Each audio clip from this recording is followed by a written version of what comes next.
Oke, assalamualaikum warahmatullahi wabarakatuh. Balik lagi di sini di channel gua. Oke, hari ini kita bakal nge-review lagi motor Beat Street tahun 2017. Oke, begini penampakannya, nggak usah berlama-lama lagi.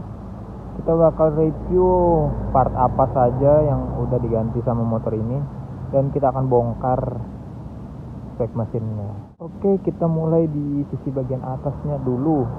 Untuk sisi bagian atas ini sudah banyak pergantian ya. Untuk kita mulai dari bagian handle. Untuk bagian hand grip ini sudah menggunakan merek RCB. Oke, untuk merek RCB ini dapat di harga sekitar 80 ribuan. Kalau di Kalimantan ini sudah banyak digunakan ya teman-teman. Hand grip ini sering banyak digunakan sama motor-motor sekarang ya teman-teman, karena keunggulan ini untuk digenggam sangat enak ya teman-teman.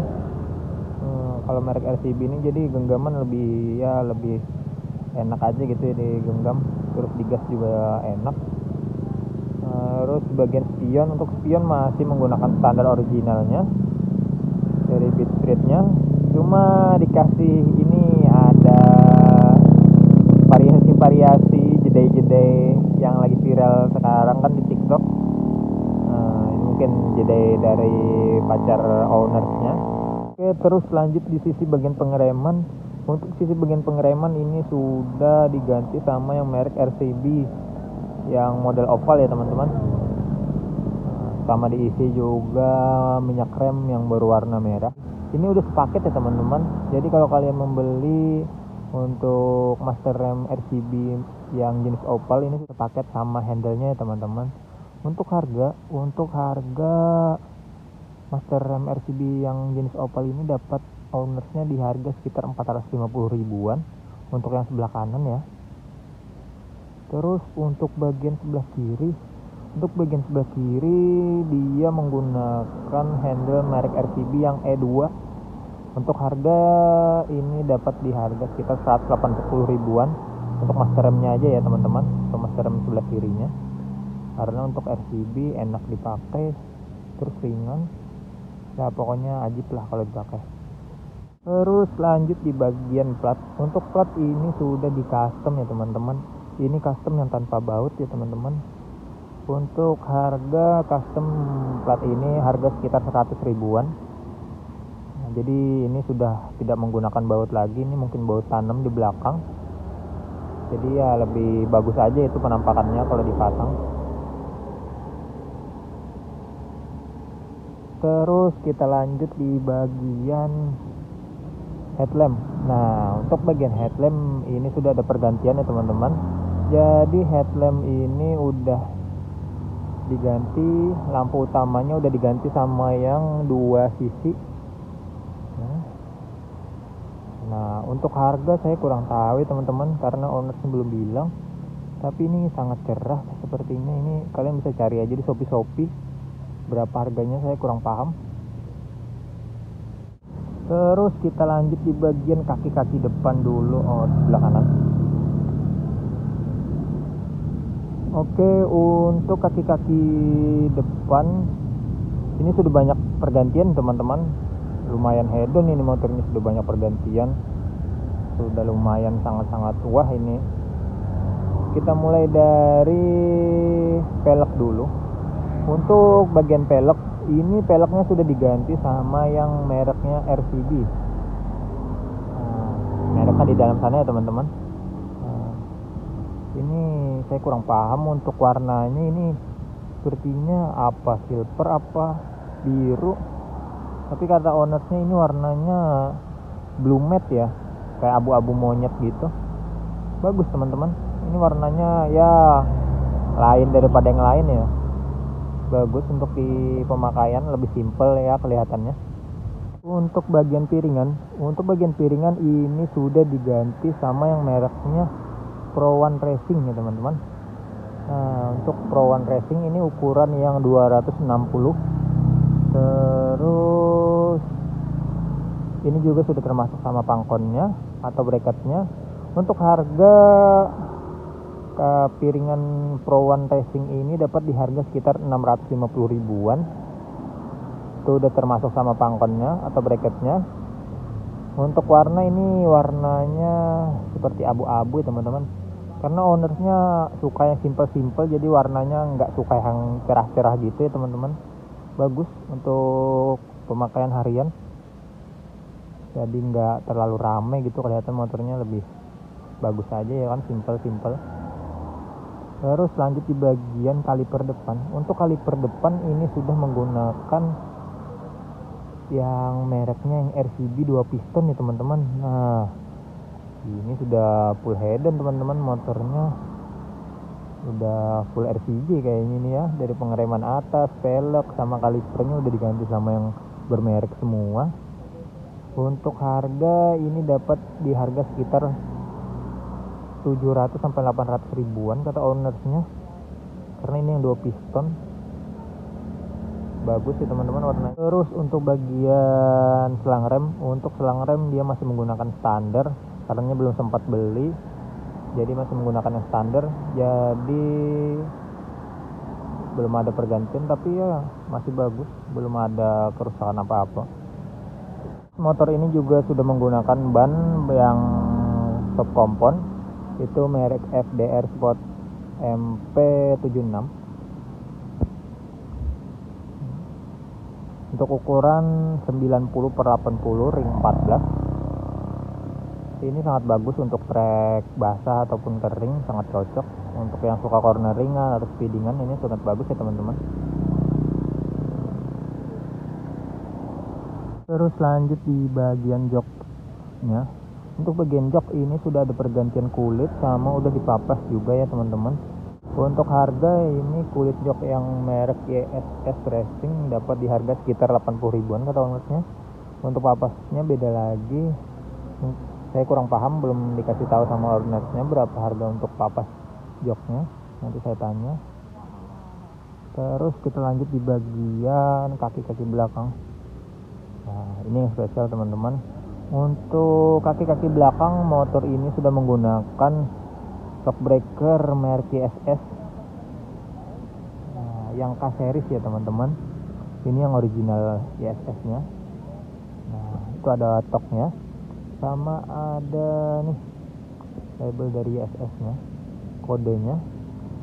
Untuk harga shock ini dapat di harga sekitar 850 ribuan. Ini shocknya baru ya teman-teman, sangat enak untuk dipakai corneringan atau speedingan, jadi nggak terlalu keras maupun nggak terlalu lemah ya teman-teman. Terus kita lanjut di bagian belakang, lampu belakang. Untuk di bagian headlamp belakang, ini headlamp belakangnya masih standar ya teman-teman, cuma dikasih skotlet hitam seperti gini. Cuma ini sudah ada penambahan lampu lagi, ini seperti mata kucingnya, cuma ditaruhnya untuk menyinari plat katanya. Untuk warna ini warna biru tadi kalau nggak saya salah lihatnya. Ini yang lagi rame-rame juga dipakai daerah Kalimantan, karena ya fungsinya juga bagus juga untuk menyinari plat. Oke, terus untuk di bagian plat belakang masih sama. Untuk bagian plat belakang juga di custom sama depan belakang tadi, dapat di harga sekitar 100 ribuan. Ini juga sama, yang nggak pakai baut, sudah dipakein baut tanam sama tukang customnya. Terus kita lanjut di bagian pelek belakang. Untuk pelek belakang ini masih sama ya teman-teman, menggunakan pelek RCB SP522 yang dibaluri sama ban MP76. Oh iya, untuk pelek tadi dapat di harga sekitar 1,5 jutaan. Terus ban, untuk satu bannya ini dapat di harga sekitar 300 ribuan untuk di daerah Kalimantan ya teman-teman. Terus lanjut, nah ini untuk bukan tabung ini ya, untuk tutup olinya ini dia sudah menggunakan yang model selang ya teman-teman. Ini nyambungnya entah kemana, ini saya belum dikasih tahu, mungkin ke atas atau ke selang hawanya ini ya. Cuma ini fungsinya ya karena motor ini juga oprekan udah nggak standar lagi, jadi ya model selang hawa juga ya ini. Jadi untuk meredam hawa panas dari motor ini sendiri biar nggak terlalu panas, karena motor ini juga sudah oprekan nggak standar lagi. Terus di bagian knalpot ini juga sudah diganti sama yang merek VND, tusuk gigi VND. Jadi kenapa diganti sama knalpot yang merek VND, karena motor ini sudah nggak standar lagi. Jadi kalau dipasangin knalpot standar ya tenaganya ya kurang, jadi dipasangin knalpot VND ya lumayan ya untuk pembuangan, karena knalpot Suzuki VND ini silencernya juga lumayan besar dan sangat cocok untuk yang mesinnya sudah oprekan tapi nggak mau berisik ya kan. Untuk harga knalpot ini dapat di harga sekitar 350 ribuan. Terus lanjut di bagian mesin. Nah, kali ini kita bakal ngebongkar isi spek mesinnya. Jadi kalian nggak usah bingung kenapa jadi motor-motor di Kalimantan itu mode-mode proper, mode-mode santai, mode-mode simple tapi kok kencang-kencang. Karena mereka itu nggak suka yang mode yang trondol-trondol sekarang ya, tapi mereka sukanya yang mode simple tapi motornya kencang, pelaju gitu ya. Jadi kita akan bahas untuk di bagian headnya dulu ya. Untuk di bagian head, motor ini sudah di-porting, terus tire clampnya juga sudah diganti sama yang merek Swedia katanya. Terus untuk klep ini masih menggunakan yang standar, tapi noken udah papasan, itu racikan bengkel. Terus untuk di bagian seher, untuk seher dia menggunakan seher ukuran 52, atau katanya diameternya sih 52, cuma menggunakan piston vario. Entah ukuran yang berapa sih kurang paham, cuma diameternya katanya 52. Terus untuk bagian mesin cuma itu saja yang diganti. Ada pergantian untuk throttle body itu masih standar, busi masih standar. Cuma ada satu lagi ya teman-teman, kalian lihat kan? Nah, itu apa tuh yang kuning-kuning? Nah, karena motornya ini sudah oprekan, terus mesinnya juga sudah ya cc-nya udah bertambah, jadi dia sudah ada pergantian di bagian ECU. Biasa yang proper gini ya tipe-tipe speknya. Jadi motor ini sudah ada pergantian ECU. Dia memakai ECU Juken 5 yang dual band. Tunggu ya, kita lihat dulu. Nah, ini ya kan. Jadi kalian nggak usah heran sama motor-motor yang simple atau sama motor-motor yang proper sekarang, karena itu motornya semuanya udah apa ya, udah tipe-tipe lah speknya, nggak ada yang standarnya lagi.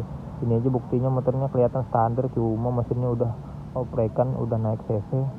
Terus Juken ECU-nya juga sudah diganti sama yang Juken 5 anti limit. Oke, jadi itu saja teman-teman reviewnya untuk hari ini. Kalian bisa saja komentar saja mau motor apa lagi yang bakal gua review.